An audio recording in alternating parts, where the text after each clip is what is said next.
Yes, you read that title correctly. Today, we're going back to 2020 to investigate a rise in popularity of femboys, as well as accusing Nintendo themselves of being a main perpetrator of this phenomenon.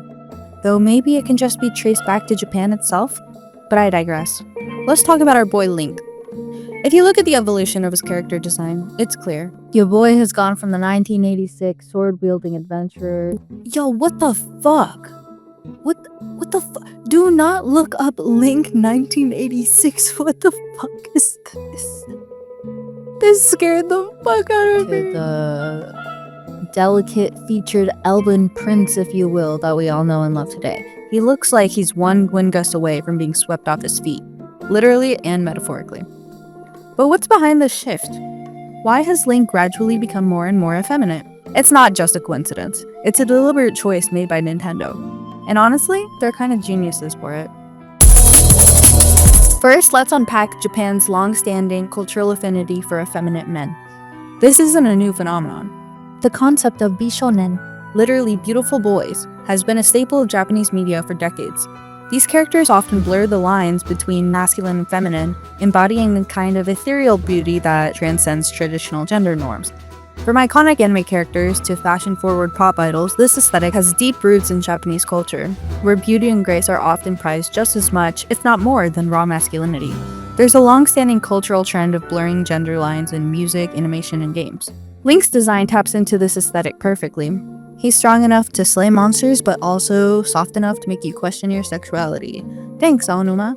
Also, side note, I believe in Japan, if you are overly masculine, that is actually associated with being gay. So this whole femboy is gay in America is, well, not America, I guess it's just a Western thing.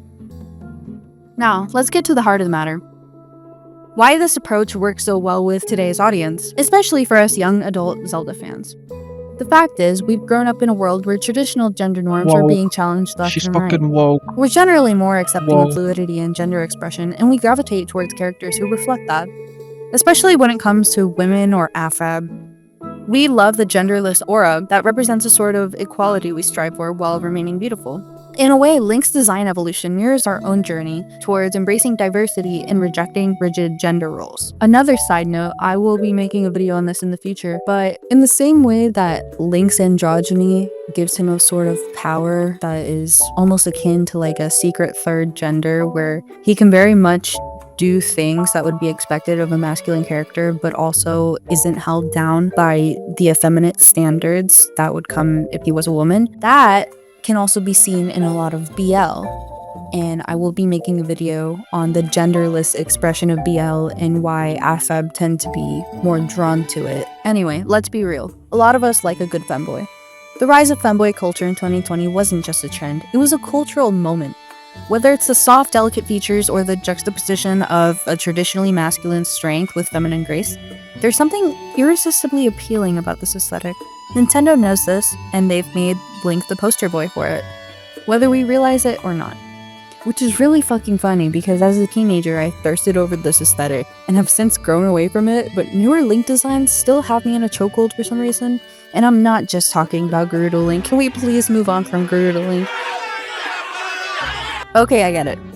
I have read my fair share of Gerudo Link doujins in high school, but let's be mature about this. I've grown to like the stealth suit more anyway. Plus, consider this. Zelda games have always had a huge queer fanbase.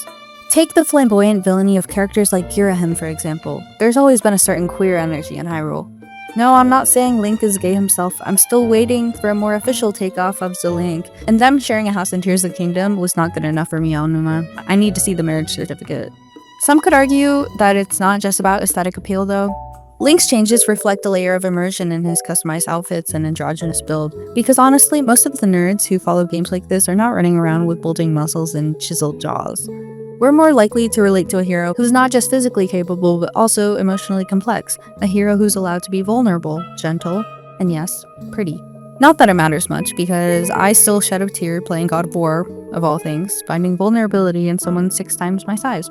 But in a way, Link's transformation reflects our own desires to see heroes who break the mold, who embody a more nuanced, layered approach to masculinity. You can also see this in a series like Final Fantasy, where it seems everyone is beautiful, If you get me started on Cloud, I will not stop, so if you want me to make a video on his own aesthetics, let me know in the comments.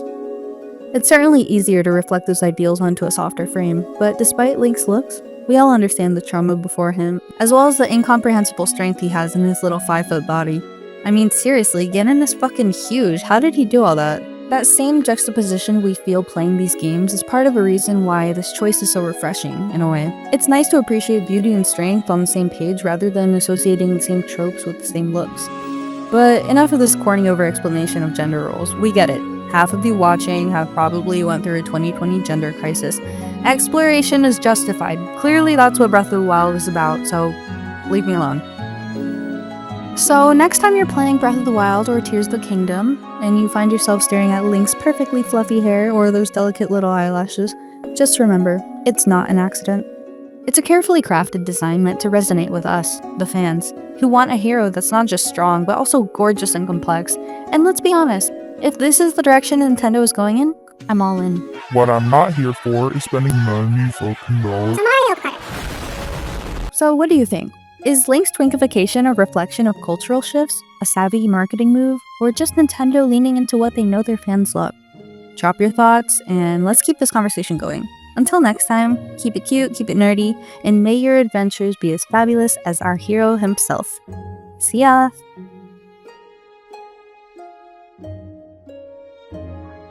Thank you all so much for supporting my channel. This is my first official video essay on this channel. If you came from my introduction video, let me just clarify, I did not mean for it to be an ad. Like, everyone was commenting, I came from the ad, I didn't mean to do that. Like, I promoted it after making the video and posting it, and I thought it was just gonna be like, oh, we're engaging your audience, but it ended up being an ad, so I'm sorry if you got ear-raped at the end of a Markiplier video. That was not my intention. I'm kidding, I'm probably not on a fucking Markiplier video. No, thanks, imagine. But thank you, and let me know if you want to see other content from me. Let me know if I did anything specifically right or wrong, something you'd want to see in a future video, or something that I should be working on. I am open to those conversations, and I'm really happy to be building this community with you guys. And I know my first video is literally on some gay shit, but on some real shit, this is the shit I want to talk about. So yeah, thank you. I'll see you next time. That kind of makes him a third thing, like not quite a big man and not quite a little useless woman. Oh, boo. Oh my god, what the fuck am I trying to say?